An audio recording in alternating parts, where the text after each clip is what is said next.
Chapter 10. Mystic Grill. I feel like I'm going crazy. Totally paranoid all the time. Elena said to Bonnie, who sat across from her. You have a right to be. Naruto is still out there and he knows you tried to kill him. Bonnie said, eating a French furry. Why hasn't he made a move? There has been no sign of him. Nothing. Just my slow spiral into insanity. Elena stressed. Join the club. Every time I close my eyes, I have that nightmare. On repeat. The same dream? Elena asked. Yeah. 4 coffins, Naruto in one of them. It's weird. Bonnie explained. What if it's not just some dream? What if it's like. You know, which dream? Elena asked. It's just stress. I'll figure it out. And what about Stefan? Has there been any sign of him? He betrayed us, Bonnie. He helped Naruto, and even has a new girlfriend. The Stefan that we know is gone. Elena said dramatically. How is Damon handling it? Bonnie asked with an raised eyebrow. Damon is. Damon. Elena said. So, I have that ring you asked for, Bonnie said as she pulled out the extra daylight ring that Elena had asked for Caroline, in light of how her father had taken her ring before and tortured her. Thank you, Bonnie. Elena said as she felt like crap for lying to Bonnie and using her, but Russell was the only way to get back at Naruto. Elena left the bar for a bit to go deliver the ring. She stepped into a car, and in it was Russell Edgington. I thought you didn't have a daylight ring? Elena asked. Tempered glass to block the UV rays, Russell said as he tapped the glass. It's difficult to do anything when I'm helpless as a hamster for 12 hours a day.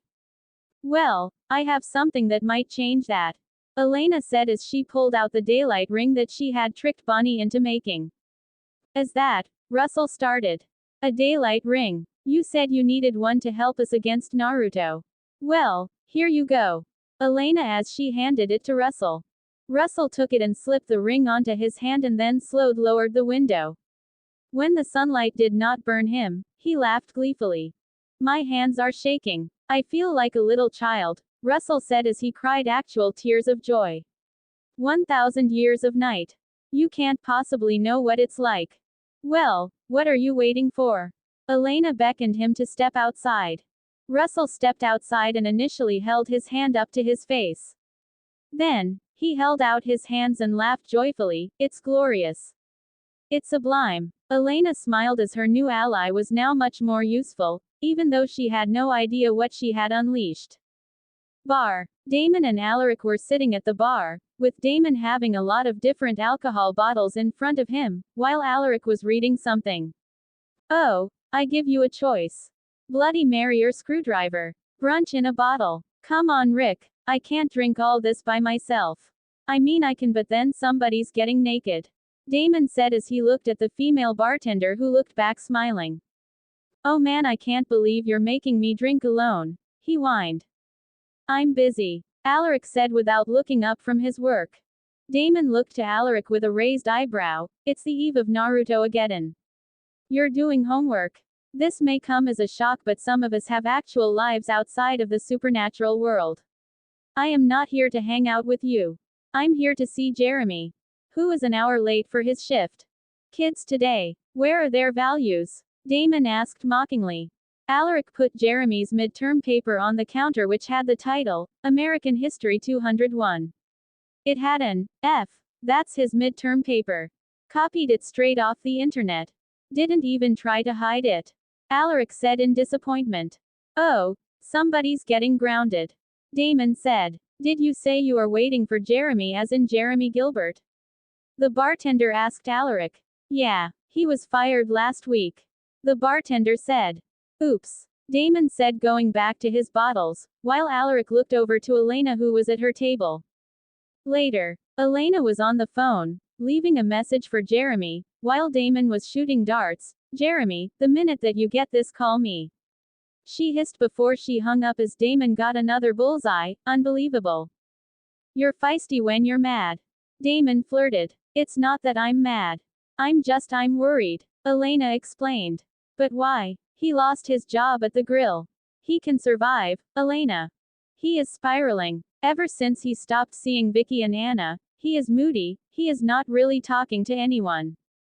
It's typical teenager. Damon shrugged. Who's seeing ghosts and has lost everyone that he cares about? Elena replied. Not everyone. He still has you. Damon said before he went to retrieve his darts from the dartboard. You okay? Elena asked. What makes you think I'm not okay? Damon asked. Well, you're day drunk. It's not exactly your most attractive look. Elena said. What is my most attractive look? Damon asked flirtatiously, as he moved closer to her. I'm not saying you have any attractive looks. I'm saying this is my least favorite one. Elena said with a small blush. Noted. See if I can make any improvements. Damon said, turning back to the dartboard, causing Elena to sigh before she looked behind her and saw Naruto and his wife. Don't mind us, Naruto said as he leaned on the table, with Aurora standing next to him. Naruto, Elena said in fear, afraid he might find out what they did. You gonna do this in the grill? In front of everyone? It's a little beneath you, don't you think? Damon mocked. I don't know what you are talking about. I just came down to my local pub to grab a drink with my wife. Naruto said, to their shock. So, this is the doppelganger of this generation. Aurora said as she circled Elena, inspecting her. She doesn't seem like anything special. Personally, I prefer Catherine. Well, of course you would. Naruto teased as he quickly fixed both of them a drink, referring to the foursome they had the other night. I'm surprised you stuck around town long enough for happy hour. Damon said. My sister seems to be missing since she called me about Michael. Need to sort that out. Naruto said, looking at them for any signs of deception. Cute blonde bombshell, psycho. Shouldn't be too hard to find. Damon deflected. Truth is, I've grown to rather like what's become of my old home from 1,000 years ago. Think I might fancy a home here. Oh, I imagine you're wondering how does this affect you? The answer is, not in the slightest. As long as I get what I want and everyone behaves themselves, you can go on living your worthless lives however you choose. Naruto said as he grabbed the darts. What more could you possibly want? Elena asked. Well, for starters, you can tell me where I might find Russell Edgington. Naruto said as he threw some darts. We don't even know who that is, Damon said, the ringing in Naruto's ears caused by his lie detection telling him that Damon was lying. Well, you see, that is a shame. Naruto said in anger as they knew something. Naruto throws a dart and gets a bullseye, embedding the dart in the wall behind the bullseye. The crazy cunt stole my family from me. I need him found so I can take back what's mine. Naruto said. That sounds like a Naruto and Russell problem. Elena said. Darling, it seems this arrogant baby vampire and doppelganger are laboring under the delusion that we were asking for help. Why don't we correct them of this? Aurora offered. Would you do the honors, beloved wife? Naruto offered. Gladly, Aurora said as she snapped her fingers. As if a blanket was being pulled from reality itself, the bar bustling with activity turned into a bloodbath with corpses, severed heads, and blood everywhere with the exception of Matt, who was on shift and cleaning up, and Alaric, who was grading his papers, as if he didn't care that everyone in the bar had been slaughtered. Damon and Elena saw Stefan on the floor feeding from a woman before he sat up gasping and began to get to his feet, licking the blood from his lips. Meet the new and improved Stefan Salvatore. Naruto smirked as he pulled out his phone. Do not forget that I am the greatest supernatural creature to ever walk this earth, not to mention, one of the most intelligent. I know you know something about Russell Edgington. All the people in Mystic Falls that I compelled when I first came here for the sacrifice still report to me. He entered your house and then left carrying something, but they couldn't see what it was. And while I could torture it out of you, I don't have time to waste. I need to find my family before Russell harms them. And while I'm thinking about it, Naruto said before he made a call, Callie, show me our new friend. Elena and Damon watched as Naruto showed them his phone where a video was playing as a door opened and they saw a buffed-up man wailing on someone. Ennis, Naruto wants to see the kid. Callie said on the video before the man moved, into the horror of Elena and Damon, they saw Jeremy tied to a chair with his face bloody. Damon glared at Naruto, while Stefan smirked before he held up Jeremy's ring, causing Elena to pale. I want my family back, and I'll kill every person in this town to get them back. Naruto said. I'll leave them with you, Stefan. Beat it out of them if you have to. Naruto said to Stefan, who smirked, who started to stride forward. Damon burst towards Elena at vamp speed, trying to get her out of here, but he stopped right in front of her. He tried to move his body, but it wasn't responding to his commands. Damon, what's wrong? Elena asked. I can't move. Damon groaned, a squelching sound could be heard. Because I'm not letting you. Stefan said, as they looked at him, seeing his outstretched clenched fist. I learned a few tricks from Naruto over the summer, besides learning to control my bloodlust. One of them was how to control the elements of fire and water. And because a majority of the human body is water, I can control your bodies by controlling the water in your blood. The two of you are not going anywhere. Stay with him. Make sure he doesn't overdo it before you get the information. I'm gonna meet up with Jennifer and Morgana and we will track down Russell. Naruto said to Aurora, kissing her goodbye before heading to meet up with Jennifer. With Russell. Old Witch House. Russell was inside the Old Witch House, where the Rebecca was daggered on the ground, in her homecoming dress. Elena had stabbed her in the back when she was getting ready. Only 2 coffins were arrayed in a neat pattern, made invisible by the witch spirits. Valerie was also there, bloody and tied up to a chair. Well, that is unfortunate, Russell said on the phone. Find the girl and let me know when you do. Russell hung up the phone. You're a fool, Valerie struggled to say. 10,000 fools like you have gone up against my father. None of them lived to tell the tale. Well, unlike them, I have the aid of someone very special. Russell then looked away and spoke to what appeared to be thin air. Isn't that right, ma'am? Valerie looked at his hands and saw a peculiar ring on Russell's hands. Where did you get that ring? That's one of my father's cloaking rings. The one stolen by Julian. Russell said as he looked at the ring. Oh, well, this is terribly awkward. See, Julian was a vampire that I sired myself. He also had the benefit of being sire bonded to me, so I could make him do whatever I wanted him to do. When I learned of you, I sent Julian after you, as he was expendable and I wanted to hurt the Michaelsons, by taking away 2 members of their family. You gave the order, Valerie said lowly before she started thrashing in her chair in anger. Oh please, stop your thrashing, Russell said in annoyance. The serum I've injected you with is made from herbs that prevent you naughty little witches from focusing their power, so no spells for you. And those chains were mystically enchanted to hold vampires. Although there is the issue about you siphoning powers. Russell then ripped off both of Valerie's hands, causing her to cry out in pain. Valerie huffed as her wrists bled. He's still gonna find you. That cloaking ring can't protect you from a Michaelson warlock, a high priestess of the old religion, and a Darok. Their power combined will find you in seconds. Quote, I know that they will find me.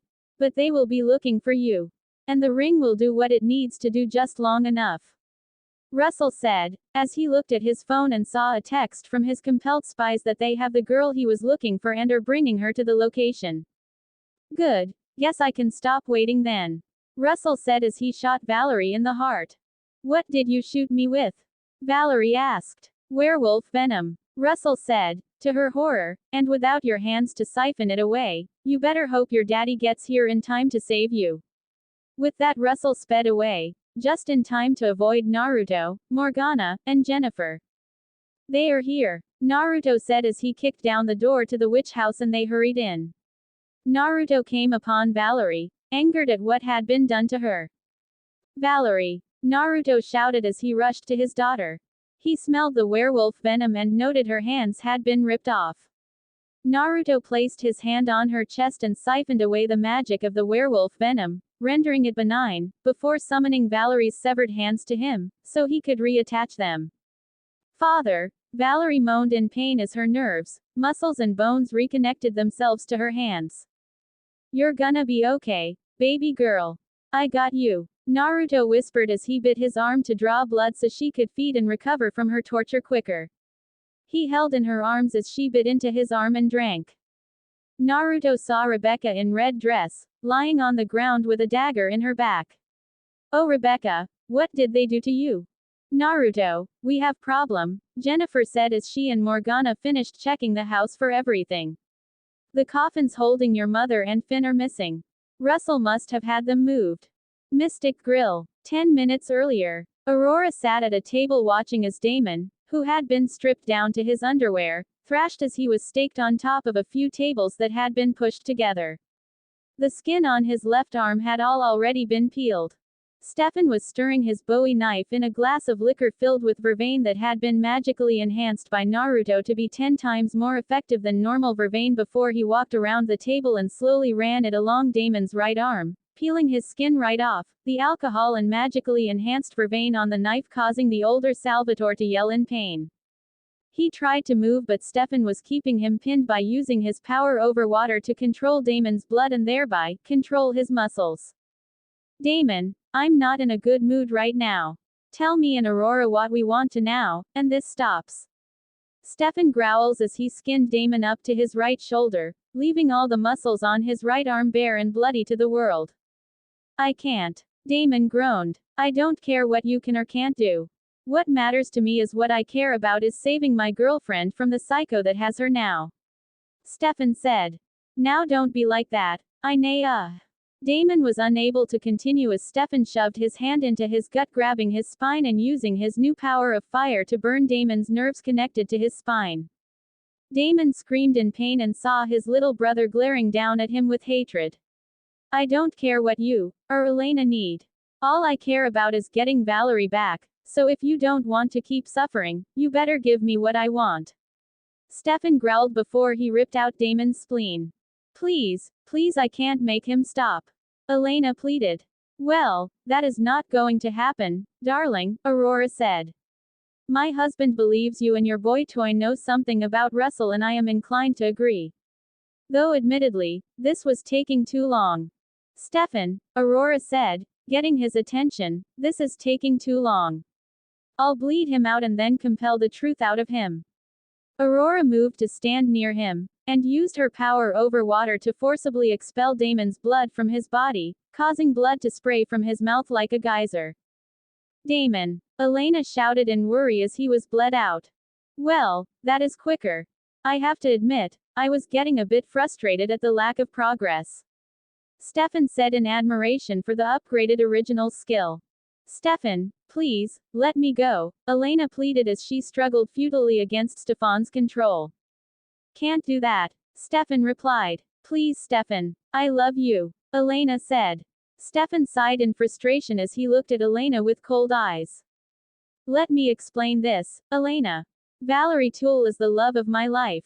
I fell in love with her within a day of knowing her as a human, and if it wasn't for a certain vampire that I killed, we would have been parents. Fast forward to the 1920s. I'd been on a Ripper binge for 8 years and who do I happen upon but Valerie, who I unfortunately could not remember because it had been so long. Even though I was my worst self and my emotions were off, I still fell in love with her again. Do you have any idea how significant that is? I loved the same woman twice, once as a human and once as an humanity-less Ripper. Against that, you are nothing. In fact, if it wasn't for my memories of Val being compelled away, I would not have spared you a second glance. While Stefan was breaking Elena's heart, Aurora finished compelling Damon to tell them everything that they wanted to know. Now talk. Did you and Elena meet with Russell Edgington? Aurora ordered Damon. Yes. Damon admitted, unable to resist the compulsion. What did you two discuss? Aurora questioned. He came to us offering his help to take down Naruto. We were fresh out of useful allies after Michael, so I accepted. Damon said. What did you give him?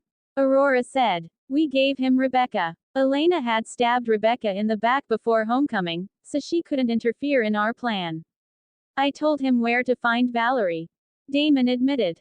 Why give up Valerie? Aurora questioned. To hurt my brother. To make him suffer. Damon admitted.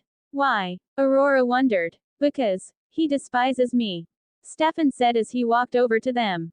In fact, he promised me, after I chose to save his worthless life by forcing him to turn, that he would make it an eternity of misery for me.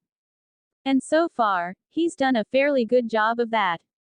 I mean, in 1912, he convinced me to drink human blood, even though I couldn't handle it, and that is how I became the Ripper. He kills all of my human relatives, up to and including a pregnant woman and her unborn child. Oh, he also raped a close friend of mine, using her as a blood bag, and would have killed her had I not stepped in. Oh, come on. Don't tell me you're actually still mad about Uck. Damon choked as Stefan gripped his throat. It was rape. You tricked her into letting you into her bed, then fed on her and raped her for at least a week. If you compel someone to have sex with you, it's not of their own free will and is by definition, rape. I may be a violent vampire that rips people's heads off, but I never would rape a woman or kill an unborn child, like you have. It was then that Aurora's phone ringed. She answered, "Darling, I'm glad to hear from you. Did you find them? I have Valerie, Rebecca, Elijah and Cole here with me and Jennifer. Val was tortured but she will recover fully. But there is a problem. The coffins that housed my mother and Finn are missing. Tell me you found something from them." Naruto said. You were right. Damon and Elena knew about Russell. In fact, they were working with him. Aurora said. Since you have them, ask them why Russell has a daylight ring, and who made it. Naruto said as Valerie has mentioned she had seen him with a daylight ring, causing Aurora's eyes to widen. Which one of you imbeciles was stupid enough to give Russell Edgington a daylight ring? Aurora asked in a loud voice. It was me, Elena said, thanks to also being compelled, to their surprise. I convinced Bonnie to make one by lying to her and telling her Caroline needed a spare. One of Naruto's spies called him while he was on the phone. Hang on, I have another call. Naruto told his wife as he put her on hold. Go. Abby Bennett was spotted in Mystic Falls, being dragged away by some men, out to an graveyard. Bonnie Bennett was spotted having the same done to her. The spy said. Keep me posted, Naruto said as he answered his wife, finishing healing Valerie and pulling the dagger out of Rebecca's back, before turning her over to drop some of his blood into her mouth to help heal her faster. Bonnie Bennett and her mother Abby are currently being dragged away to the old cemetery, which is the very spot I made Michael murder Esther. Naruto said as he rubbed his head. That's it. That's what he wants. He's going to revive Esther. What I don't understand is how they know each other. Esther was dead long before Russell became a vampire. Aurora said on her end. It must be the other side. Morgana pondered. I think you're right. Valerie said. He seemed to talking with someone I could not see. I thought he was just crazy, but maybe he was talking to Esther. Aurora, you and Stefan meet us back at the house. Kill Damon and bring me Elena. We don't want Elena falling into Esther's hands. Doppelganger blood is a powerful binding agent. Naruto said as he hung up. You can't kill me. You've never been able to go through with it. Damon said. There's a difference between can't and don't want to. Damon, I came very close to killing you months ago when you murdered Lexi. I came close to killing you when you murdered Gale. The only reason I didn't was out of some misguided delusion that I could redeem you, that it was my fault for turning you into this. It's only recently that I stopped blaming myself for that. Stefan said as he paced. I'm cursed in some ways. I'm like Elijah, fighting for the redemption of the family and all. But tell me, Damon, what is there to redeem? You've always despised me. Even when we were kids, you turned me into the Ripper. You've murdered all of our human relatives. You murdered my best friend and you raped my new one, and have tried to kill her on more than one occasion. And now you sold out the love of my life to one of the craziest vampires who has ever lived. So, that's it. You're finally gonna do it. Damon said in resignation as he saw nothing but utter hatred brimming in his brother's eyes. You are only alive today because I forced you to turn, which, in hindsight, was my biggest mistake. You were gonna kill yourself all because some girl was dead. Your immortality is a gift that you can never repay. You promised me an eternity of misery. Stefan growled as he raised his arm. Well, now I'm ending yours. Stefan plunged his hand into Damon's chest and gripped his heart, causing the older brother to groan, with Elena screaming for mercy in the background. Say hi to Dad for me. Stefan said as he then ripped out his brother's heart with all his strength. Damon's painful protest was short-lived as the hand that gave him immortality years ago removed his heart, his features slowly turning gray. Still pinned to the door, he slumped backward, no more life in him. Stefan let the heart flop to the floor. I understand that this must have been difficult for you. He was still you brother. Aurora said. We had this cycle where we would fight, then we would make up, then one of us does something to piss the other off. Damon lashes out, which kills the people I love, and cycle goes back around. There was also this obsession with stealing my girlfriend. First with Catherine, then with Elena. He didn't give a crap about me. It just took me this long to see it. Stefan said as they ignored Elena's wailing in the background of losing Damon's before she could admit how she felt. The two vampires then turned to take Elena back to the Naruto's house. Naruto's house. So, Niklaus, what did we miss?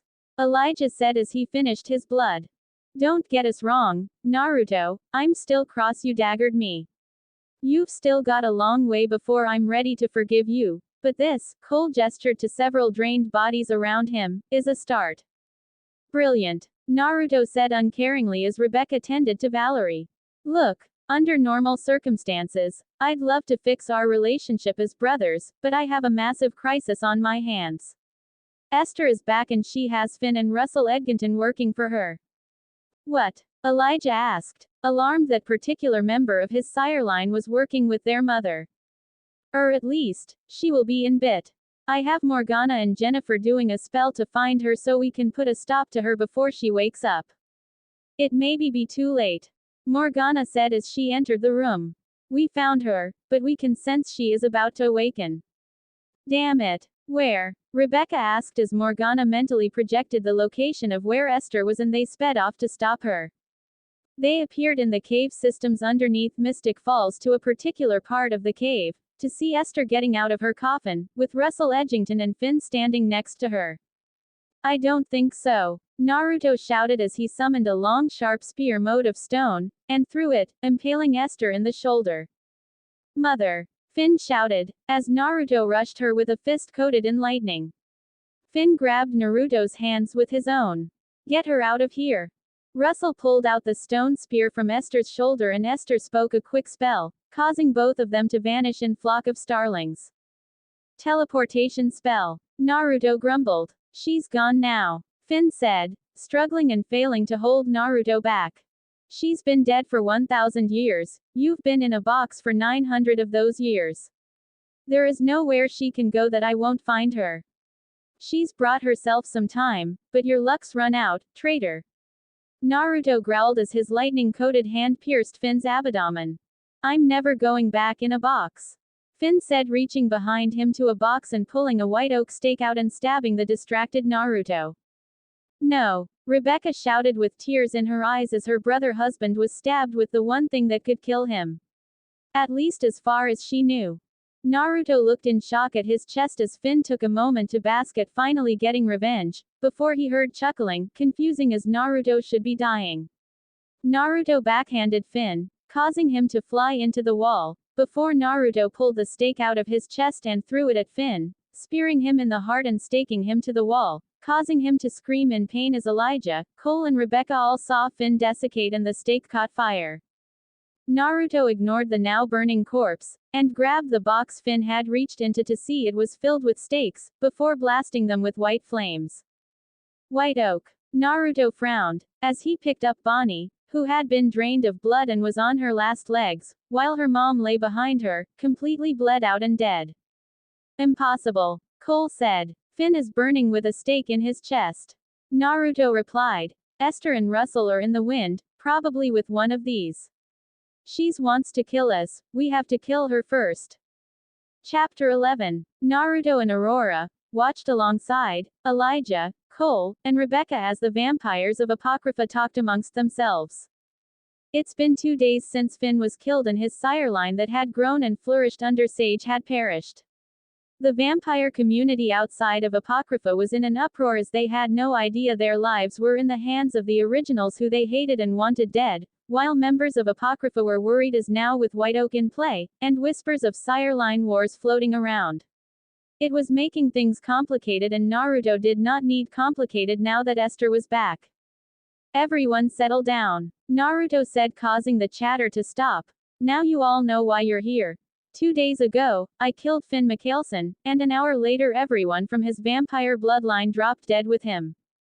Yes, for 1,000 years the death of any member in the Michaelson family has seemed impossible, with the only weapon that can kill them having been burned to the ground by you all 1,000 years ago. But the wood from that same tree is now in play again, and the enemies that they have made will see this as an opportunity. A female vampire said, causing everyone to look at her. There have already been reports that Lucian Castle has launched an attack on Stan Erickson. A male vampire said as Naruto and Cole frowned at those names. It's no secret that Lucian Castle has been planning something for centuries. He hates the Michaelsons just as much as Tristan and the Strix do. We know the Strix are up to something. Our intelligence from our spies within Strix suggests Russell Edgington's involvement in all this is no coincidence, another male vampire said. So what is it you propose then? Elijah asked. Well, Lord Elijah, it's no secret that the current most dangerous threat to not just your family, but all of us, is Esther Michaelson. Esther is one of the top 5 most powerful witches to ever exist. Esther is also your mother, so not only does she have a potential magical advantage, but a psychological one as well. She knows things about you all, probably things you all don't know yourselves. We need to find her and kill her. Naruto, Aurora, and his family shared a glance, and Naruto nodded, showing that he agreed.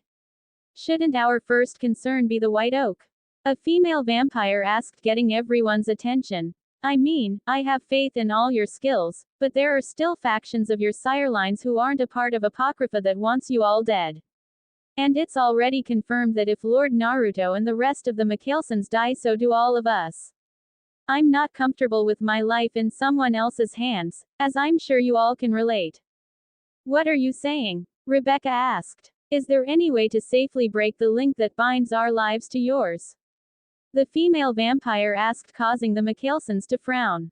Of course there is, Naruto said, getting everyone's attention. For centuries each and every vampire that has joined this organization has shown incredible loyalty. I would not ask anyone here to fight for me because they are being forced to, because that makes their loyalty tainted, and we can't have that. How do we do that?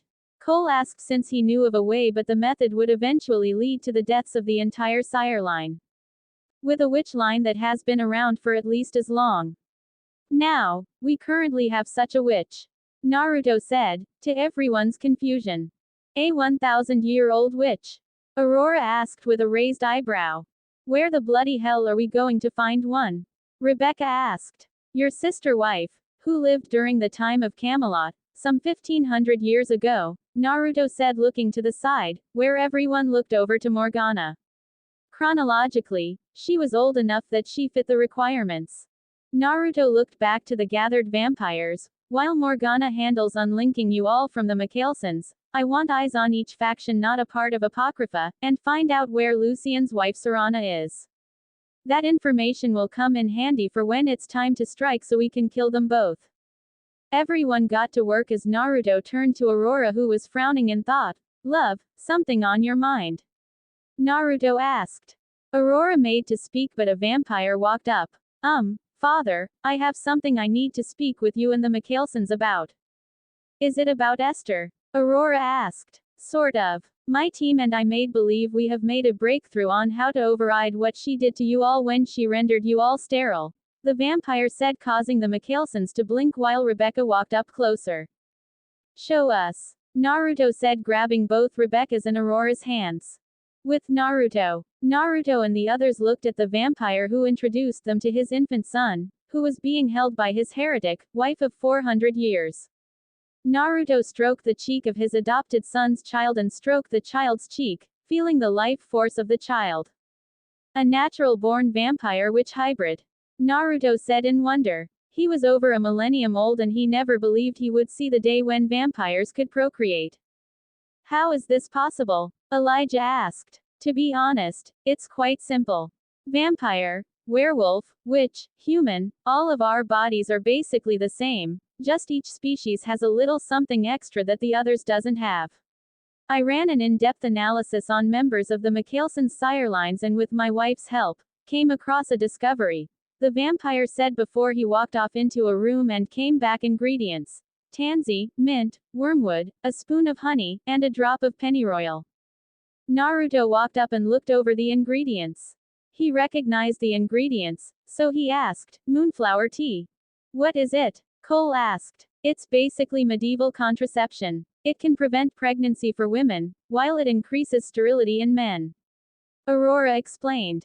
"Yes. After seeing these ingredients, it was my theory that Esther slipped this tea to them at some point during the day she turned her children into vampires," the young man said. The Michaelsons glanced at each other, remembering the funny-tasting tea their mom had gave them that day. "Moonflower tea doesn't work like that. And even if it did, why would it affect us and all our sire lines to this day?" Naruto asked. Though as he thought about it, he realized it was not through natural means.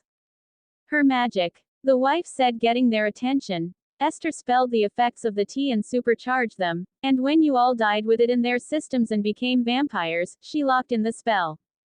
"Right, but there is always a way to undo any type of magic, so I engineered a serum with a spell from my wife to neutralize the effects of the moonflower, although this only worked because she is an heretic," the younger vampire started to babble. "And you're my adopted son." Naruto finished, getting a nod, as Rebecca took the serum, looking at it closely. "Will you be able to fix it so that any vampire will be able to benefit from this?" Naruto asked. "With more time, yes," the vampire said. Naruto nodded slowly before Naruto looked to the newborn and smiled softly. "And look, don't work too hard. Your work is important, but so is your child. You have a way of being too invested in your work. I hear you. I will do right by my child. I swear it," the vampire said. Naruto patted his adopted son's shoulder and turned on his heel. "Oh, there is something else," the vampire said, causing the Michaelsons to look at him. "The serum will take a few months to fully neutralize the Moontea, if you decide to take it." Once they left the room, Naruto turned to address his siblings. "Come with me. There is something we need to do." Mystic Falls Woods. "Niklaus, what are we doing here?" Elijah asked as Naruto brought the Michaelsons to the area where Naruto had upgraded Aurora and himself 8 centuries ago. "There is something I have been planning for you, Cole, and Rebecca for a long time now, Elijah," Naruto said as they walked into the forest until they came upon a stone pillar with a stone goblet. "What is this place?" Rebecca asked as she was unaware of its significance.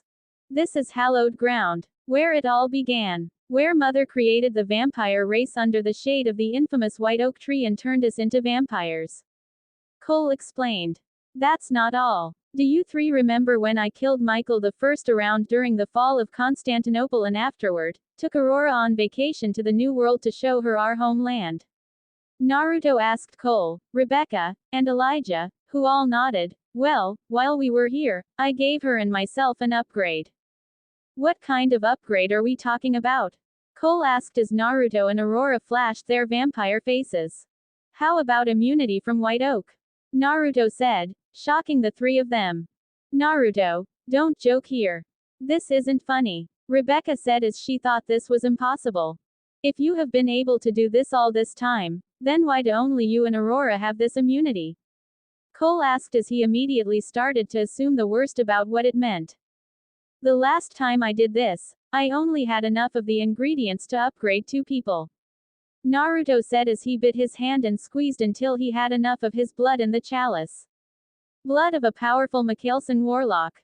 Then I had to get more of this," Naruto said as he pulled out the small piece of the white oak stake he had taken from when he killed Michael the second time. He dropped it in. "The ashes of an original vampire killed by white oak," Naruto said as dumped them in. "And finally, the magic of the old religion, a powerful lost form of magic practiced by the Morgana Pendragon, the Druids, and Merlin himself in the time Camelot," Naruto announced as his eyes glowed red. "With this, I will perform the spell that will take away your weakness to wood and white oak, rendering you completely immune to it. The spell has other benefits like making new originals, but the white oak thing is the main benefit." Now, keep quiet, I need to concentrate. Naruto said as he closed his eyes and began chanting. Dinan and Ordu, the war dirmid gu fiod more, tabartis kumhachid nanun. Dinan and Ordu, the war dirmid gu fiod more, tabartis kumhachid nanun. Dinan and Ordu, the war dirmid gu fiod more, tabartis kumhachid nanun. Dinan and Ordu, the war dirmid gu fiod more, tabartis kumhachid nanun. Naruto opened his eyes and they glowed red as blue flames rose into a pillar from the cup for a minute before they receded, leaving only a dark blue liquid in the stone chalice. Naruto pulled out 4 large vials and filled them until every drop of the liquid was in them. He distributed 3 of the vials to each of them before capping and pocketing the 4th one, the 3 originals drinking the elixir. Now what? Rebecca asked. Now, the final step is to die by a wooden staking. Naruto said as he made air quotes when he mentioned dying before he blurred around the 3 originals, stabbing each of them in the heart, initiating their transformation. Bring them back to the mansion when they wake up, darling. I am going to go take care of our little loose end. Naruto said to Aurora as they shared a quick kiss and he sped back to his mansion. Cemetery. Esther and Russell walked to the cemetery toward the Salvatore tomb. Why are we here, ma'am? Russell asked. Long ago on this spot, my son used me as a human shield and I was killed by my husband. The violence of my death marked this ground for all time. Esther said as they entered the tomb. Esther stood in front of a bowl, as Russell was on the opposite side, facing her while the other man was in a corner. I'll need a Larix ring, she said. Now, may I ask how exactly this tacky ring is supposed to help us when it is primarily used to protect humans from a supernatural death? Russell asked. I will give you all the protection you need, however the stake will burn up in the body of its first victim. If you are to kill all of my children, I will need to bind the protective magic in the ring to the stake, thus rendering the white oak indestructible. Esther informed before Russell gave her his ring. Esther dropped the ring into the bowl before she started chanting a spell, before flames burst up from the bowl as the ring melted. Esther then stirred the molten metal with the white oak stake and then turns it upside down. The metal pours down and covers and fuses with the white oak, the ultimate weapon for what will soon be the ultimate hunter. As Esther got to work, she had failed to sense the magic Naruto used to upgrade his siblings. Naruto's mansion. A bloodied Elena was down in the dungeons beneath his mansion, her arms chained to the ceiling as Naruto came down. You do not look so good, he commented. Of course, I had you beaten, so that is beside the point. What are you gonna do with me? Elena asked as she coughed up some blood.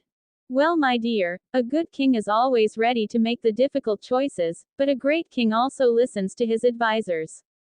My wives have been speaking with me about this, and though I've been a bit hesitant, I've come around to their assessment of the situation. You are more trouble than you are worth, not to mention you are a titanic pain in my ass. You're gonna kill me, Elena struggled to say. Your death was a sure thing the moment you helped Russell Edgington, my dear. You should not have agreed to help the charismatic stranger that showed up in Damon's house. He's well known in the vampire community as being absolutely crazy, not to mention believes humans should be little more than cattle to feed vampires.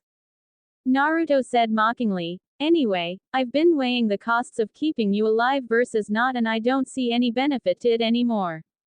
Naruto still had those 3 doppelganger lines that were coming along nicely, but he also realized he may yet change his mind on that subject again once he gets his hands on Silas and Amara. And Ketsia. Ketsia was infinitely more valuable as a prize than more doppelgangers. I'm afraid this is the end for you. And yet, I need to prevent Esther getting her hands on doppelganger blood again, Naruto said as he vamps out and bit her neck hard, draining her of blood and consuming it completely. With Bonnie, Naruto was in his mansion, sitting in a chair as Bonnie was unconscious on a bed in the guest room. When she suddenly gasped awake, and as soon as she saw Naruto, fear settled in. Stay away from me, she said, terrified. She tried, in her fright, to cast migraine spell to cause him some pain, but in her heightened emotional state, she was unable to even affect him. There is no need for that, my dear, Naruto said, as a small spell from him easily countered the spell the inexperienced and emotional witch cast. You will not be harmed here. You've been tormenting me and my friends.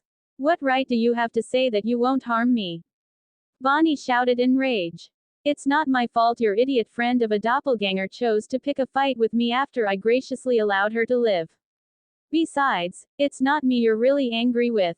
Naruto calmly replied, his cool aloof attitude drawing both Bonnie's ire and confusion. What are you saying? Bonnie demanded, though her current powerlessness made it seem more cute than it should have been to him. The ones you are truly mad at are Elena and yourself. Elena, obviously, for using you, manipulating you, lying to you, getting you nearly killed, inadvertently killing your beloved Grams, getting into bed with the craziest vampire there is, getting your mom killed, nearly killing you, need I go on? And you're angry with yourself, because you let it all happen and allowed yourself to be used, then tossed aside without a care. Naruto said, his words affecting her more than they normally would. Bonnie could still remember it, the crazy vampire that murdered her mom after she was just starting to get back to a good place with her, and then that same vampire nearly killed her. Elena, manipulating her into helping her and Russell and giving Russell the means to hurt her. Bonnie was seriously getting tired of this shit. How the only time someone had it in them to come around was to talk about their problems and use her magic as a tool to help them. It really, really sucked. What's Elena's fate going to be? Bonnie asked. Elena has already been dealt with. Naruto answered ominously. Naruto slowly got up and sat on the bed, moving closer to Bonnie. You're at a crossroads and you have a choice to make. You can either stay here and continue to be used as a weapon and eventually go to an early grave and take your entire line with you, or you can join Apocrypha. Your family never knew real prosperity until I came along. 900 years ago, your ancestors who still live today promised me the servitude of your bloodline in perpetuity. Now, I'm not a fan of one losing their free will, so instead, I have merely taught, protected, vetted, and guided the Bennett family for centuries. You see, you Bennetts, left to your own devices, tend to do some really crazy and stupid shit. Your ancestor, after an admittedly terrible heartbreak, created the other side and started this whole debacle we all live in today. Another ancestor of your exposed vampire kind to the world. I have merely guided the Bennetts away from chaos so no more of those shenanigans happen. That said, if you chose the latter, your family will not be allowed out of Apocrypha again. I won't make that mistake again. So, what'll it be? Naruto asked. For the first time in probably forever, Bonnie began to think for herself instead of worrying about what Elena or the others would want her to do. Not that it mattered, as Elena was dead and Caroline was too busy being in love with Tyler to seemingly care. For the past few months she had been going through the motions. Her mom and Grams were dead, her father was a deadbeat, and her friends treated her like a magical fix-it for all their problems. They were happy but she wasn't. She felt alone and abandoned. No other witches to talk and practice magic with, no boyfriend. Only vampires and doppelganger problems. It's time she listened to her Grams' advice, and stay out of vampire business, and a way to do that was to leave. Looking to Naruto, who was patiently waiting for her, she remembered how her Grams had said that the Bennett bloodline followed the orders of only one being, and that was the king of the supernatural world, the Tribrid, who only wanted them to live a full life. Her Grams said he could be the cruelest person to his enemies and the nicest to his friends. Grams spoke of him in reverence, that it was an honor to be in his presence, and she could see why, as his aura was mind-blowing. She never felt such power, not from any vampire she's ever come across, not to mention she also felt like she could do anything at the moment. She was amazed that she had been unable to sense it previously. Perhaps it was because of how angry she was at him, but she wished she could have sensed it before. As Bonnie continued to delve deeper into Naruto's aura, she began to pant as his eyes glazed over in lust before she moved up to him, and wrapped her arms around his neck and kissed him passionately. Used to this from Bennett witches, Naruto wrapped his arms around the girl and began to kiss her back and make love to his newest recruit. Later, the original Tribrid and the Bennett witch lay in bed together with the sheets only covering their lower halves, Bonnie spooning Naruto's left side, her head resting on his chest and tracing her finger along the lines that defined his steel-hard muscle, while Naruto's arm was wrapped around her waist. Under the sheets, Naruto's hot and fertile seed would have been seen leaking out of Bonnie's pussy and ass, and her stomach was half full of it as well. Bonnie had never felt so satisfied in her life. After experiencing the pleasures of sex for the first time, Bonnie wished she had not spurned Naruto months ago.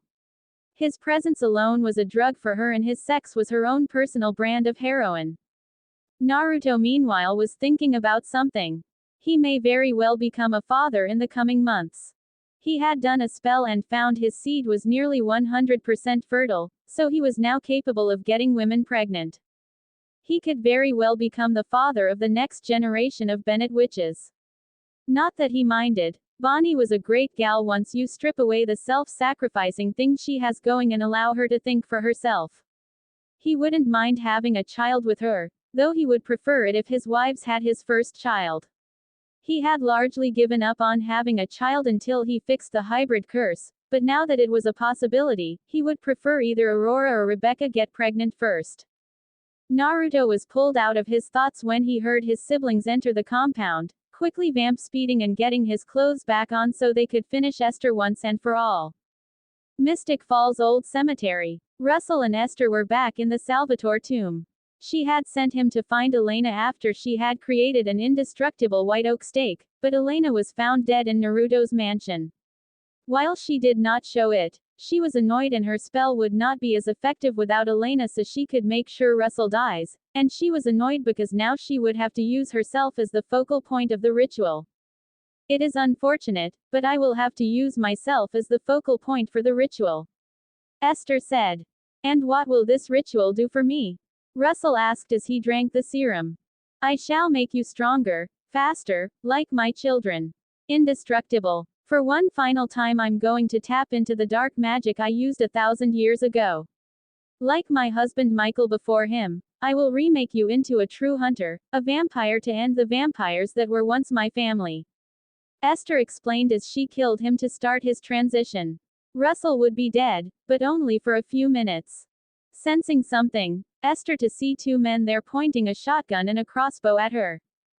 Don't move, one said, ordered, aiming the shotgun at Esther. The other sent a text to Naruto to let him know they found Esther before putting his crossbow at the ready. How foolish of you, to risk your lives in defense of those who will kill you. But if that is your choice, Esther said before she raised her arms before the two men turned their hands and point their weapons at each other, struggling, before she had them shoot each other. The 5 originals entered the scene at the moment before Naruto looked to Russell, who was smirking and emerging from the tomb. You're an original now, Naruto noted, sensing the changes in him. Indeed, Russell smirked, holding up the stake. And with this, I can kill not just the Michaelsons, but I will become the new king of the supernatural world. You're very overconfident. I'm not weak to white oak anymore. Cole smirked back, causing Russell and Esther to become puzzled.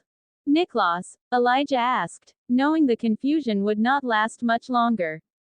Get him. I will handle Esther, Naruto ordered, and immediately the 5 sped forward. Naruto ducked under Russell's stab and hit him with a lariat, sending him flying back before Rebecca appeared under the airborne Russell and punched him up into an airborne Elijah, who stomped on his face, driving it into the ground.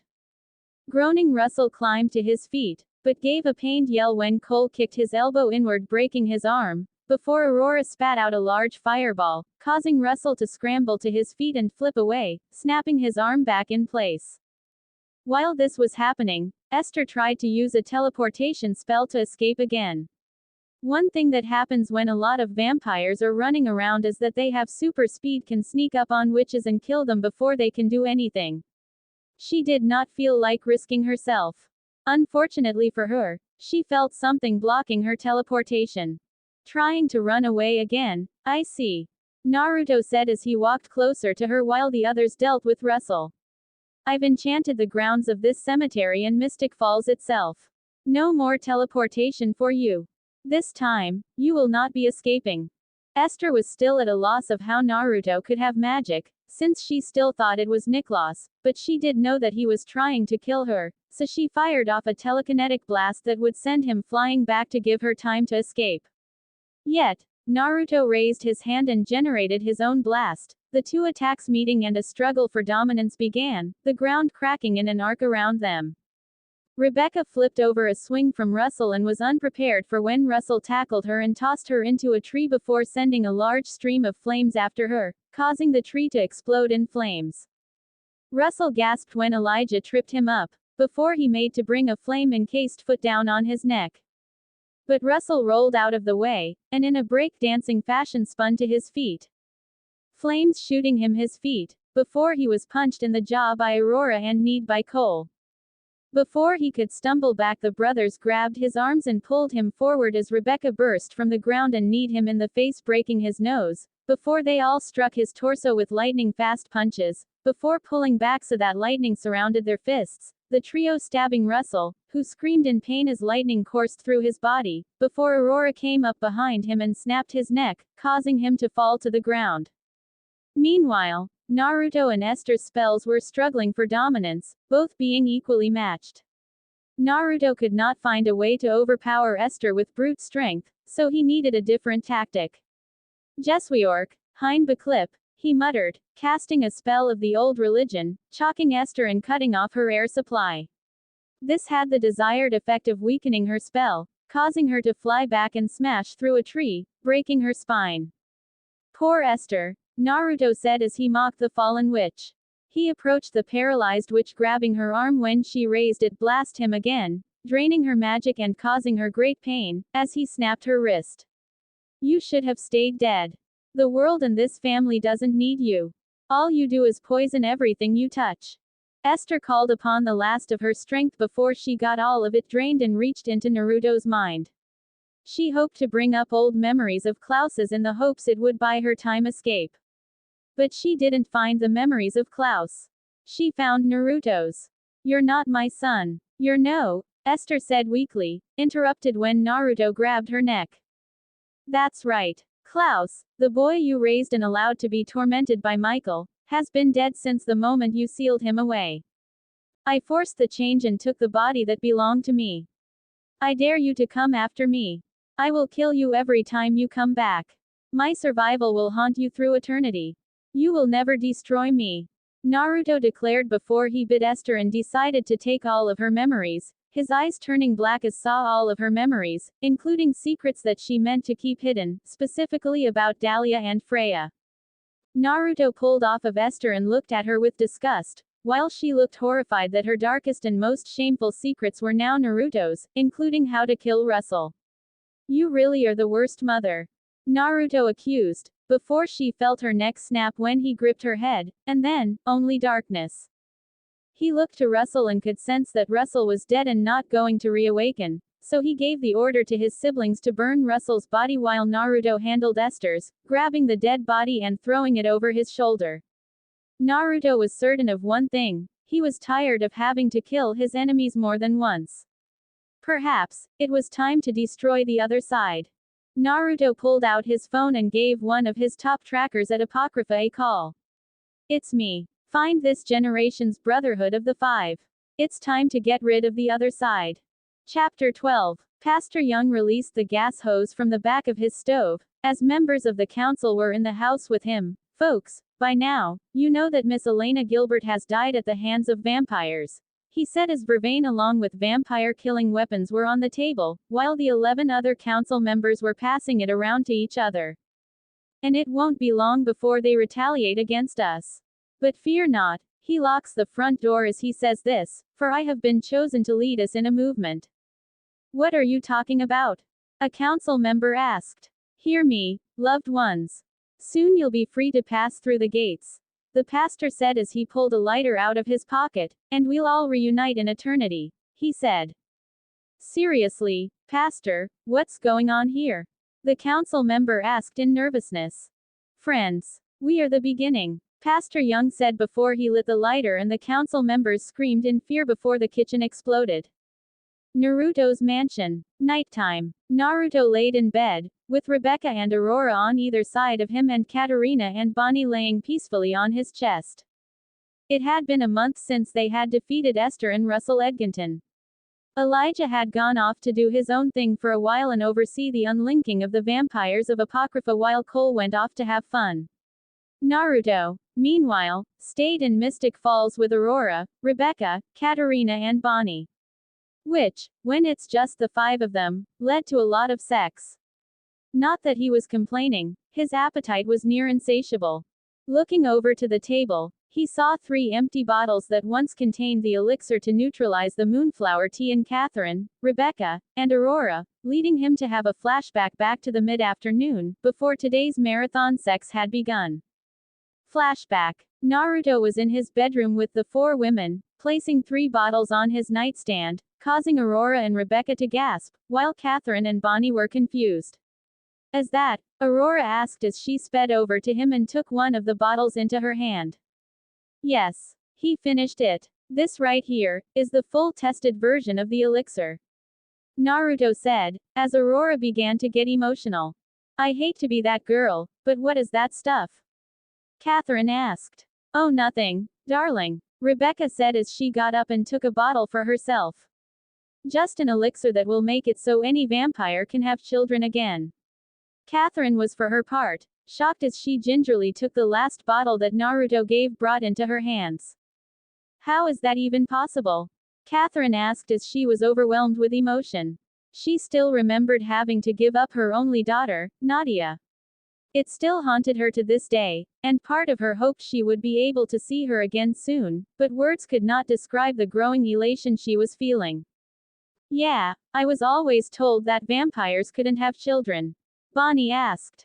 Well, Bon, it was never that simple, Naruto said as he pulled out the list that his adopted son gave to him when he showed them his child, showing it to Catherine and Bonnie. You'll probably recognize these ingredients more than Bonnie will, Katerina.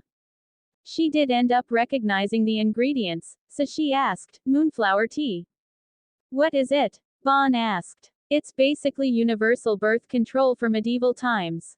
It can prevent pregnancy for women, while it increases sterility in men. Aurora explained.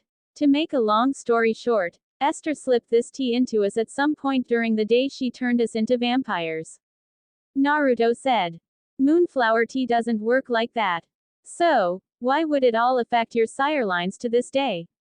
Catherine asked. It can when it's supercharged with dark magic. Naruto explained. Esther spelled the effects of the tea and supercharged them, and when we all died with it in our systems and became vampires, she locked in the spell. No one ever suspected it, because she took the secret to her grave. But there is always a way to undo any type of magic, so one of mine and Aurora's adopted vampire children engineered a serum with a spell from his wife to neutralize the effects of the moonflower tea. So, we could have more children. Catherine said with tears of joy running down her cheeks, as the thing that was taken from her could be regained. It would take a few months for the tea to be fully neutralized. Naruto said as he got up. But yes, you would be able to have children again. Bonnie seemed to notice he was uneasy, and walked up behind him, running her hand on his arm. What's wrong? Naruto sighed as he turned back to them. It's not that I need the serum myself. Becoming a werewolf again neutralized the tea's effects within me. I've gone 1,000 years, accepting the fact that I could never have children naturally. Now that I can again, I don't know what to think. Naruto had never had a child from his own flesh and blood in either life. It was different than taking pity on some kid and raising them as your own. Naruto, you, Aurora and I have raised many children these last 1,000 years. You've been a good father to all of them. You don't have anything to fear from raising one that is your own flesh and blood. Rebecca said as she walked closer to him. And what of you, Aurora, Rebecca? When we married, we accepted the fact that we could never have our own children. So, what do you think now? Naruto asked them, feeling a little better about it all.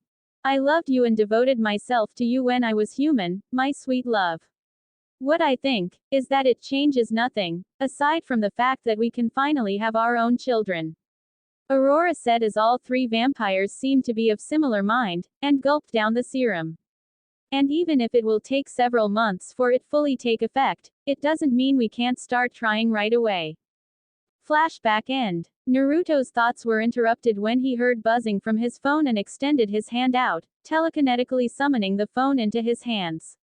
Seeing who it was, he answered, "You're disturbing my sleep, Paxson." "Apologies, my lord, but we have some new information concerning the Brotherhood of the Five in Ketsia." The Paxson Alpha that he had put in charge of the operation said to him. "Do tell," Naruto said as his interest peaked. "Your witches found Ketsia's remains yesterday and we are digging them up as we speak.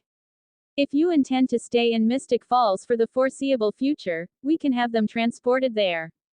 "That's fine," Naruto said. "There is also the hunters. One that we have found is Galen Vaughn, former member of the Australian military. Though, there is another much closer to Mystic Falls and he has a friend by the name of Atticus Shane," Paxson said. "Send me the information. I'll look it over in the morning," Naruto said, as he would prefer to just lay in bed with his lovers right now. "Understood. I'll keep you posted of any developments, my lord." With that, the werewolf hung up and Naruto went back to sleep. In the morning, Naruto was drinking some coffee, sitting on the couch by the fireplace, as he looked over the information that had been sent to him about Atticus Shane. Atticus Shane once had a wife, Caitlin, who Apocrypha had confirmed was a witch. They had a son named Sam. When Sam died in a tragic car accident, it was theorized that Caitlin used expression magic to try to revive him, but instead, it backfired and killed her. That left Naruto concerned already. Expression was a form of extremely dark and powerful magic that supposedly draws on energy that is so malicious it would demolish the world if it were ever called into existence. If there were any unbiased accounts of this form of magic, Apocrypha had yet to find them. What Apocrypha did know for certain, was that it worked by channeling the powers of 12 sacrifices of a particular race, and anyone that has ever used expression always ended up dead within a year. And now this guy had taken over the teaching position that Sheila Bennett used to handle at Whitmore College. Yeah, Naruto didn't like this guy already. Then there were these hunters. Galen Vaughn had been a member of the Austrian military, but when his term was up, he left the military and disappeared, showing up recently in Colorado, hunting the vampires there. Not a lot was known about Galen Vaughn, though Apocrypha had a bit more info on his counterpart, Connor Jordan. Jordan grew up in a rough neighborhood in Brooklyn, New York. His rough upbringing eventually led to him join the United States Army, and around that time, he was serving in Iraq. Around that time, he met the man who would be his mentor, who was of the previous generation of hunters. That man, Captain Isaac Stone, passed on everything he knew about hunting vampires to Connor before he was killed by a roadside bomb on a routine patrol. Connor killed his first vampire a few weeks later. Like Galen, he left to travel abroad after finishing his time in the army and began to actively hunt vampires. He showed that he was quite good at it, showing a ruthless intelligence that all the hunters display. The thing that made him more interesting, though, was the fact that he was in contact with Shane. That left Naruto increasingly annoyed about this whole situation. If those two were in cahoots, they needed to be dealt with. "What a pain," Naruto said as soft footsteps could be heard behind him. He turned around to see Aurora clothed in an expensive black nightgown that was probably worth more than what many middle-class Americans make in a year. His beloved wife had been a noblewoman in life, after all. One thing that never changed was her expensive taste, but owning most of the world's wealth meant that they never had to worry about it. "What's troubling you, darling?" Aurora asked as she came around the couch to sit in his lap. "This is what Paxson sent over last night while we were sleeping," Naruto said as he showed it to her on his phone. Aurora looked at his phone as she scrolled through the information, becoming as concerned as her husband when she saw that this Shane guy had a connection to expression. "This Atticus Shane knows about expression," Aurora said in concern. "Apparently. He also took over Sheila Bennett's old position at the local college after disappearing from society for a year," Naruto pointed out. "I don't want Bonnie anywhere near this man," Aurora said vehemently. She had grown to like the sweet girl that Bonnie was, but the girl was still fairly naive and trusting, and it would end badly for her if she started listening to this Shane guy. Don't worry. I already talked with Rebecca. She agreed to keep an eye on Bonnie for the time being and make sure she didn't get into trouble. Katerina won't be able to help us with this, as she and Nadia are supposed to be meeting up, and they may not end up sticking around, and decide to go on a mother-daughter road trip. Naruto pointed out. Good for her, Aurora said, at least happy Katerina was finally getting to know her daughter. What about us? The two of us will be going to check this Shane guy out, and figure out what he's up to, while Callie and several of my hybrids apprehend this Connor Jordan. Naruto said, causing Aurora to look at him. Just the two of us? She asked. We haven't had any alone time since we reunited in the prison world. This is the perfect excuse to get some. Naruto said as the two shared a passionate kiss. Noon. Whitmore College. Shane's classroom. Professor. Shane stood in front of his classroom as he taught. When I say the word, which, what pops into your head?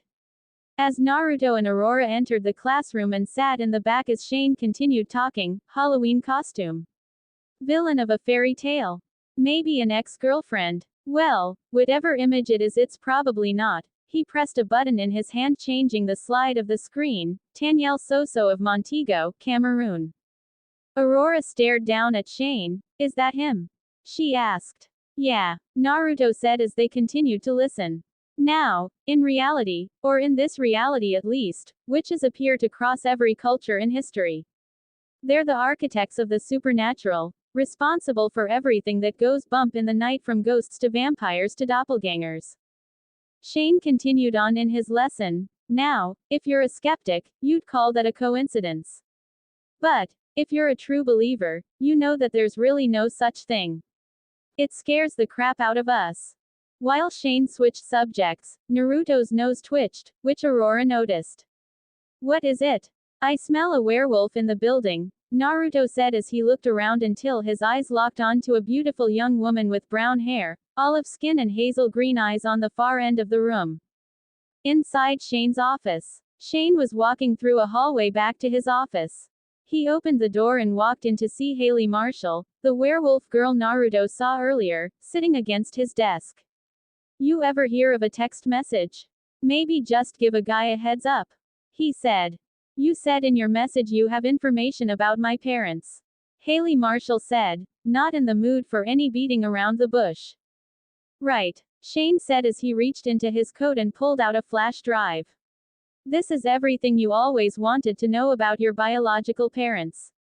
And it's encoded in case you're thinking of a smash and grab. What exactly do you want from me? Haley asked him. Just bring me 12 of Naruto Michaelson's hybrids, unsired, and it's yours. Shane said, and that made Haley Marshall a bit queasy. Anyone with any worth in the supernatural world knew who Naruto Michaelson was. The original hybrid, king of the supernatural world and the most powerful being alive. Not to mention, everyone that served under him was known to be fanatically loyal.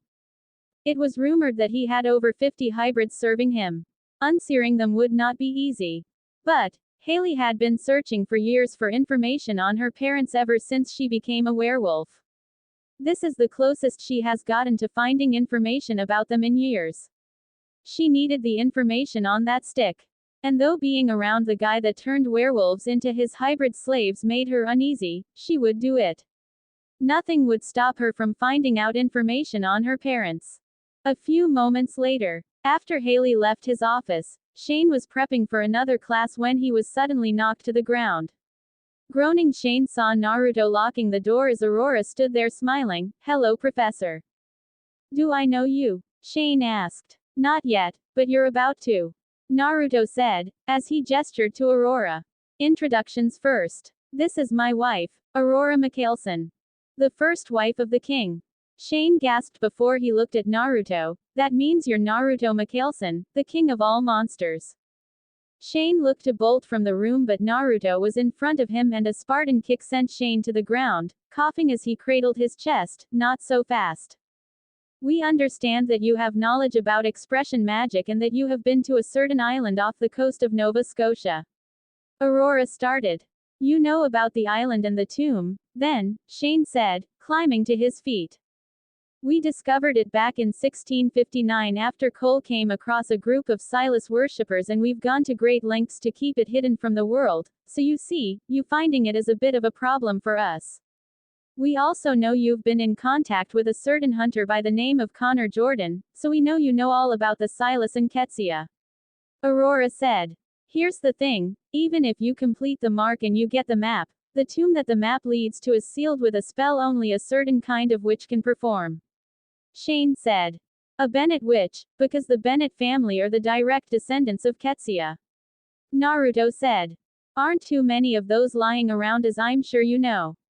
So, none of that matters until Bonnie is strong enough to perform the spell needed to unlock the tomb. Shane replied. Naruto stepped forward. Bonnie is not getting anywhere near expression or the Silas business.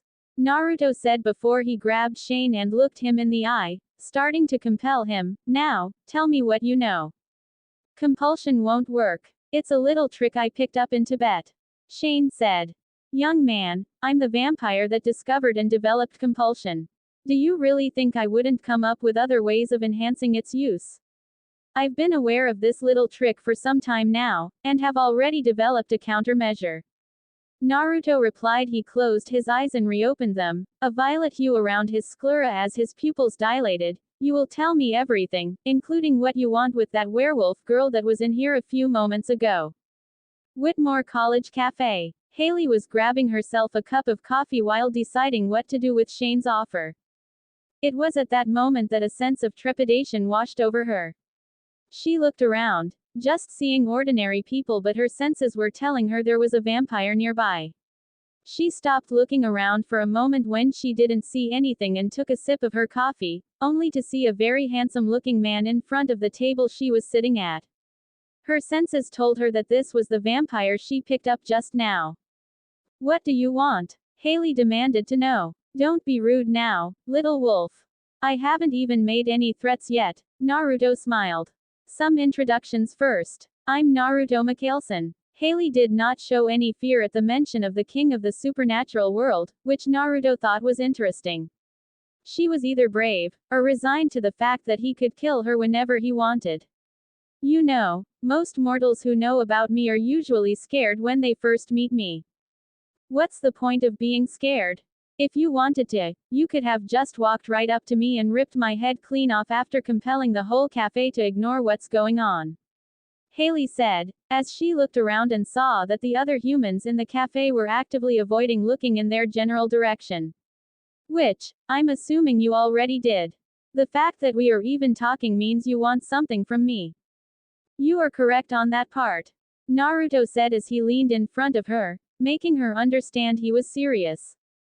Atticus Shane has caught my attention, which is not good for his continued health. He knows too much, is dabbling around with magic that is extremely dangerous, and he has an unhealthy interest in one of my charges. I can't have that, so he's not going to be alive much longer once I get all the information I need from him. So, what's going to happen, little wolf, is we are going to take this somewhere much more private, and then you will divulge to me what you know.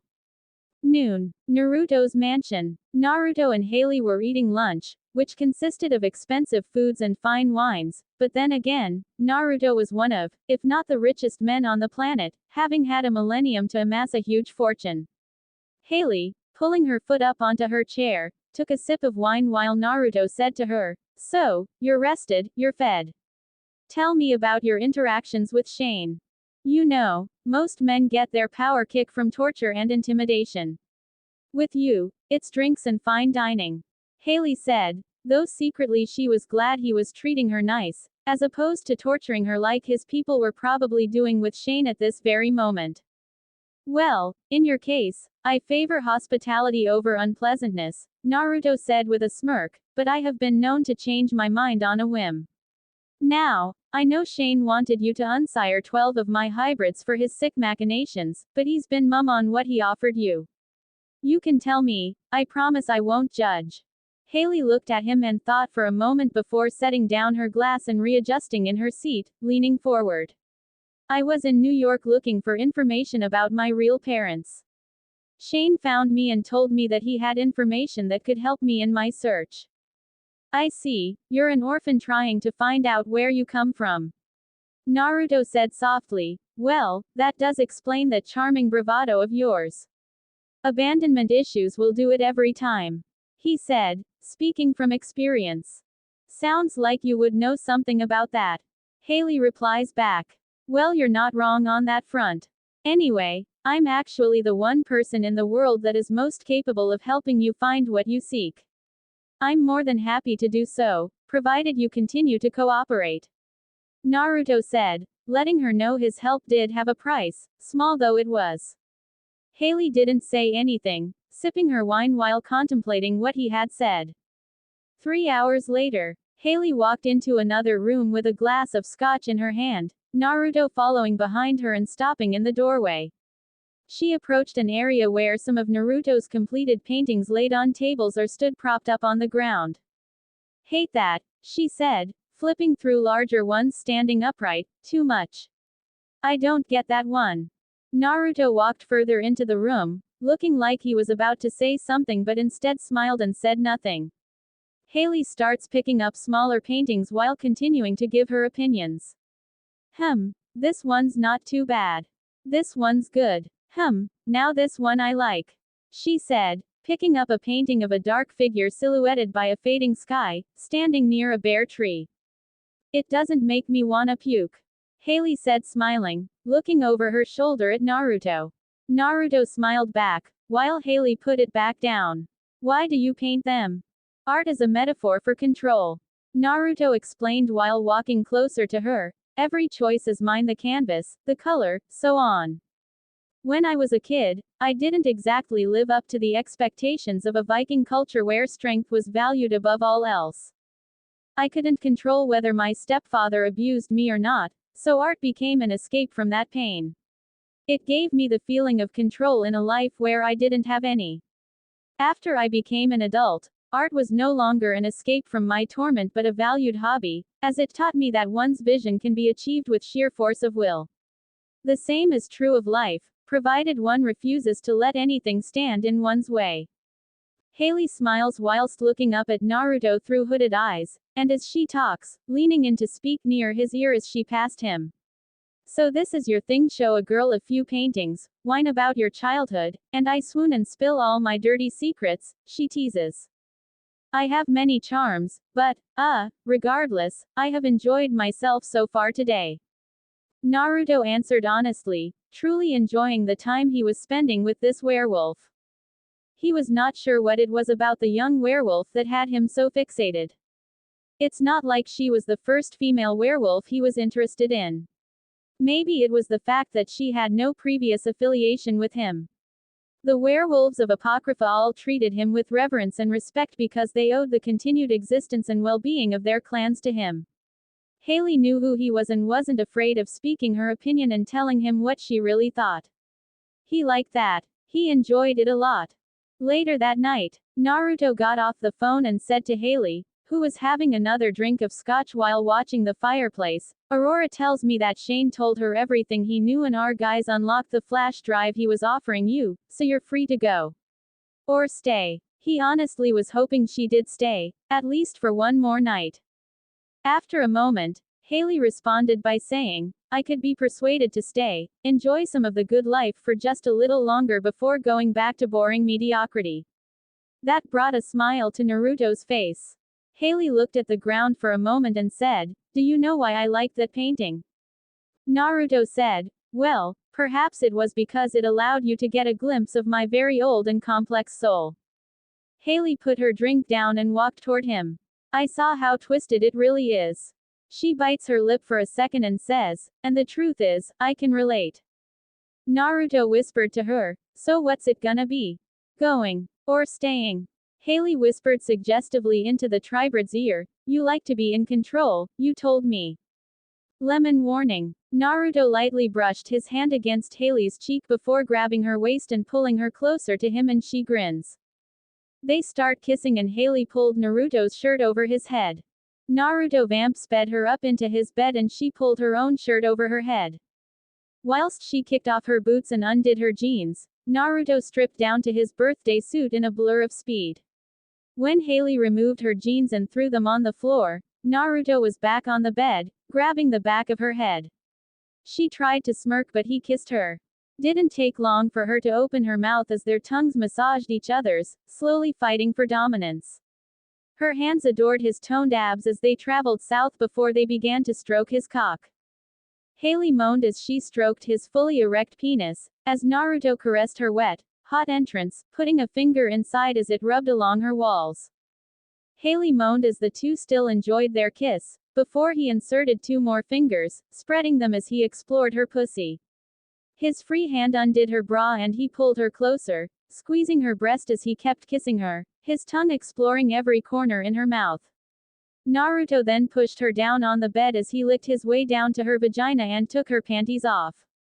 Naruto kissed the side of her thighs, his tongue licking across her flawless skin before coming near her wet entrance. The blonde licked around Haley's cunt, circling it and laying small kisses on it to tease her more before his face dove into her snatch. His nose took in the sweet smell, his tongue sticking deep into her snatch. His tongue licked thoroughly with gusto, as the heat inside increased with each second. Haley shivered and shook and shuddered as she could feel her orgasm building up as she moaned his name repeatedly. The blonde had been at it for a steady 10 minutes now, and each time she came close, he stopped. Haley pleaded with him to end it, as Naruto would go back to her thighs, or pinching her nipples. It was frustrating and Haley wanted to come already. Slowly, she felt Naruto raise her up, then turning her around as he put her on her hands and knees. The werewolf felt the head of his dick poking against her entrance. "Say it," Naruto commanded lowly, as he firmly grasped her hips, as Haley looked back at him with her werewolf eyes showing. "Fuck me," Haley begged, submitting to her fellow wolf as she desperately craved release after being denied so much tonight. Naruto pulled his hips back before spearing his dick deep into Haley, whose walls tightened and coiled around his dick, trying to milk his nut. Haley moaned lewdly, muttering as she experienced the first of many orgasms she would experience tonight. Eyes closed with a pleased smile, Haley began to feel Naruto move back and forth inside her.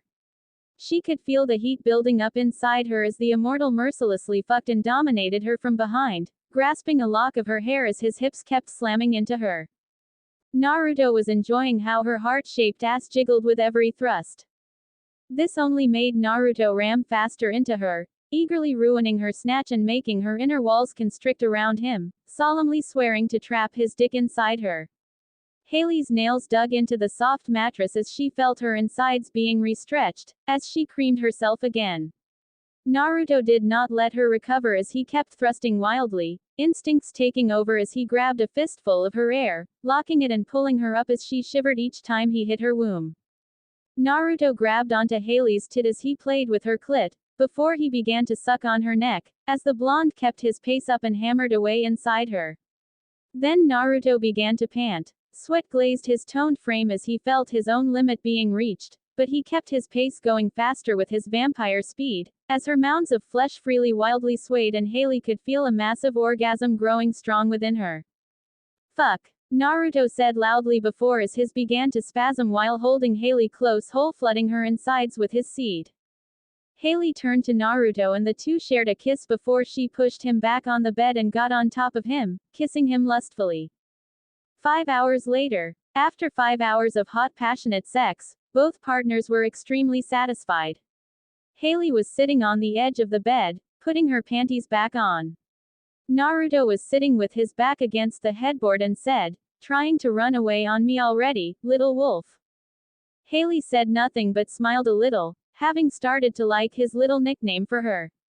Naruto reached out and pulled her shoulder back a little, having spotted a particular mark on Haley's back.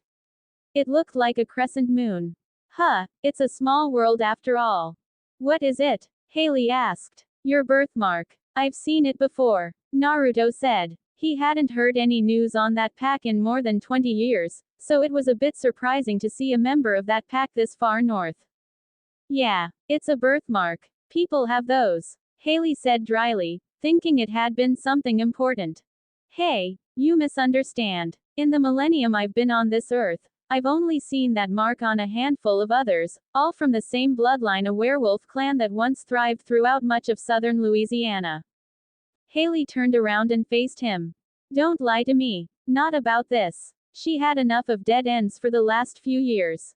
She wasn't sure if she could handle another one. I wouldn't dare lie to you about this, little wolf. Matters of family are sacred, after all. Naruto said seriously. Tell me, please, Haley asked. I'll admit, my information is a bit out of date. But, here's what I know. The Crescent Werewolves are a clan of werewolves that have been around at least as long as the originals. The Crescent Wolves were usually the major players in New Orleans' supernatural politics, the other two factions, of course, being the witches, and the vampire faction that sprouted up after my family landed there in 1703. The Crescents were based out of the Bayou Lafourche region, which is just a few miles north of New Orleans. They've always lived there as long as I can remember, Naruto said as he showed her on a map. I don't know exactly what's become of them. I haven't been back in New Orleans since I left the city in 1919 to someone who I believed was capable of ruling it in my stead. I also haven't heard anything about the pack in over 2 decades, so I don't know what's become of them. Thank you, Haley said, as this was indeed the closest she had gotten to finding real information about her origins. Eager to get down to New Orleans and start searching, she made to get up and get dressed when Naruto stopped her. It's 12:30 in the morning, little wolf. First off, nobody is going to be open. Second, your car is still back at Whitmore College. Third, I'm not the type of guy to kick a girl out after I just gave her a good time. Finally, since I know you are going to insist on going, at least wait until after you've had a good night's rest and had a bite to eat. I will take you back to Whitmore myself and you can begin your journey then. Naruto listed off, managing to convince Haley to wait until tomorrow, so she climbed back into bed, lying peacefully on his chest while he pulled the covers over them and shut the lights off. Next morning, Naruto walked back into his mansion after he dropped Haley back off at the college to find Aurora waiting for him. She was dressed in her expensive nightgown and had a bit of a sour look on her face. I know what you're gonna say. Yesterday was supposed to be just the two of us, and then it turned into business and then I spent all my time with the werewolf girl. I know that you are probably mad at me, Naruto said as Aurora sighed. I am the one person who doesn't have much right to be angry, my love. I opened this can of worms all those years ago back in Tuscany. I can't be angry about something that I gave you permission to do all those years ago. Besides, this isn't nearly as bad as that time you exploded on Elijah for letting Katarina escape, Aurora said as Naruto wrapped his arms around her waist. It doesn't mean I'm not gonna make it right with you, Naruto said as he looked into her eyes. The next 2 days are ours. Whatever you want to do, we'll do. I don't even care if Ketsuya's bones show up in the next hour, nothing is gonna distract me from my wife the next 2 days. Well, there is something I want from you right now, Aurora said seductively as took his hand and guided to her cunt. Your wife's poor pussy is feeling so neglected. At that Naruto smirked. That was one problem he was most eager to take care of. In an instant he'd picked her up and sped her back to his room before tossing her on the bed.